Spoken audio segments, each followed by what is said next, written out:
इसी में आप सबों की सलामती हो। मेरा नाम पास्टर सागर सलीम है और यहाँ शोवा चैनल की तरफ से आप सबों को क्रिसमस मुबारक हो। मेरे भाइयों और बहनों, आजकल जो वक्त गुजर रहा है, जो 2022 का है, उसको हम अलविदा कहने वाले हैं। और मेरे भाइयों और बहनों, 2023 में हम कदम रखने वाले हैं।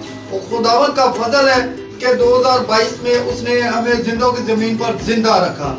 और मेरे भाइयों और बहनों, आगे जो 2023 आने वाला है, उसमें खुदा के आगे रिक्वेस्ट करें कि वो हमें उसमें कदम रखने की ताकत और जिंदगी बख्शे। मेरे भाइयों और बहनों, हमें चाहिए कि अगर 2022 में कोई गलती गुनाह हो चुका है, किसी के साथ कोई ज्यादती या हमसे कोई गलती हो चुकी है, तो फौरन हमें उससे माफी मांगनी चाहिए और नए साल में वो गलती गुनाह नहीं करना, क्योंकि खुदा एक बार फिर हमें एक और नया साल देने वाला है। आमीन। खुदावंद इस कलाम के वसीले, इस बातों के जरिए और नए साल की डरोडर खुशियां देने में आप सबों को बरकत।